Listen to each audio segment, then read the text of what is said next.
கடவுள்கள் எல்லாம் சரியாகத்தான் இருக்கிறார்கள், ஆனால் சில மனிதர்கள் தான் சரியாக இல்லை எனவும் திருப்பரங்குன்றம் மலை தொடர்பான வழக்கில் உயர்நீதிமன்ற மதுரை அமர்வு அதன் கருத்தை தெரிவித்துள்ளது. திருப்பரங்குன்றம் மலையில் விலங்குகள் பலியிடப்படுவதால் பக்தர்கள் மனம் புண்படுவதாக தொடரப்பட்ட வழக்கில் கடவுள் சரியாக இருப்பதாகவும் மனிதர்கள்தான் சரியில்லை எனவும் நீதிபதிகள் கருத்து தெரிவித்துள்ளதை அண்மை செய்தியாக பார்த்து வருகிறோம். கூடுதல் விவரங்களை செய்தியாளர் சிவகுமார் வழங்க கேட்கலாம்.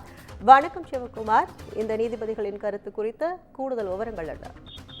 மதுரையை சேர்ந்த கண்ணன் முத்துக்குமார் உள்ளிட்டோர் உயர்நீதிமன்ற மதுரை அமர்வில் ஒரு பொதுநல வழக்கினை தாக்கல் செஞ்சிருக்காங்க.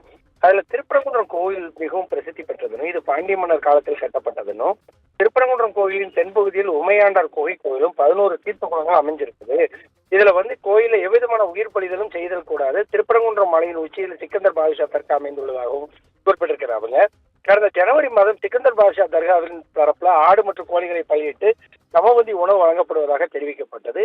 மேலும் இது சுப்பிரமணிய சுவாமி கோவிலின் பக்தர்கள் மனதை புண்படுத்தும் விதமாக அமைந்ததாகவும், திருப்பரங்குன்றம் மலையில் உயிரினங்களை பலியிடுவதற்கு சமைத்து சாப்பிடுவதற்கும் தடை விதித்து உத்தரவிட வேண்டும் என்றும், திருப்பரங்குன்றம் மலையை மத்திய அரசின் தொல்லியல் துறை கட்டுப்பாட்டில் கொண்டு வர வேண்டும் எனவும், திருப்பரங்குன்றம் மலை சிக்கந்தர் மலையை அடைப்பதற்கு தடை விதிக்க கோரியும், திருப்பரங்குன்றம் மலையை சமணர் குன்று மலை என அறிவிக்கக்கூடிய மனுவும், இதே போல் சிக்கந்தர் மலையில் அடிப்படை வசதிகள் செய்து தரணும், அதே மாதிரி அந்த பாதுஷா தர்கா பள்ளிவாசல் புதுப்பிக்கும் பணிக்கு காவல்துறை தரப்புல தொந்தரவு செய்யக்கூடாது என பல்வேறு மனுக்கள் தாக்கல் செய்யப்பட்டு விசாரணை நிலுவையில் இருந்து வந்ததுங்க. இந்த வழக்குகள் அனைத்தும் நீதிபதிகள் நிஷா பானு ஸ்ரீமதி அமர்வு முன்பு இன்னைக்கு விசாரணைக்கு வந்தது.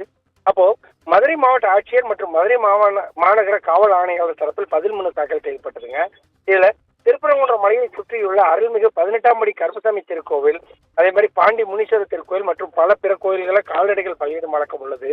ஒற்றுமையே பலம் என்பதால் தமிழ்நாடு அரசு அனைத்து மதத்தினரையும் இடையே ஒற்றுமையை பேண விரும்புவதாக குறிப்பிட்டிருக்கிறாங்க. இதன் அடிப்படையில் ஜனவரி 30ஆம் தேதி இரு சமயத்தைச் சேர்ந்தவர்களிடையே கூட்டம் நடத்தப்பட்டது. அதில் தர்காவிற்கு வருபவர்களிடம் அந்த வேண்டுதல் பணிகள் உடனடியா பண்ணணும் அப்படிங்கிற மாதிரி சொல்லி குறிப்பிட்டிருந்தாங்க.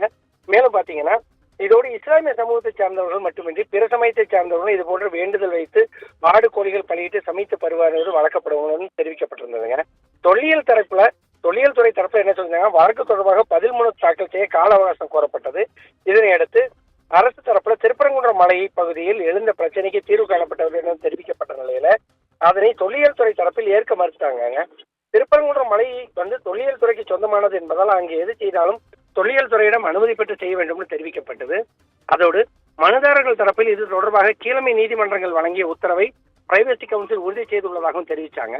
இதனை அடுத்து நீதிபதிகள் என்ன சொன்னாங்கன்னா, கடவுள்கள் சரியாகத்தான் இருக்கிறாங்க, சில மனிதர்கள் தான் சரியில்லை என கருத்து தெரிவித்ததோடு இல்லாம தொல்லியல் துறை மலை தங்களுக்கு சொந்தமானது என கூறுவதை ஏற்றுக்கொள்ள முடியாதுன்னு, மலை அனைவருக்கும் சொந்தமானதும் தெரிவித்த நீதிபதிகள் தொடர்ந்து தொல்லியல் துறை தரப்பில் பதில் மனு தாக்கல் செய்யவும், திருப்பரங்குன்றம் மலை தொடர்பாக உள்ள உத்தரவுகளை தாக்கல் செய்யவும் உத்தரவிட்டு வழக்கை வரக்கூடிய ஏப்ரல் 7ஆம் தேதிக்கு ஒத்தி வச்சிருக்கிறாங்க.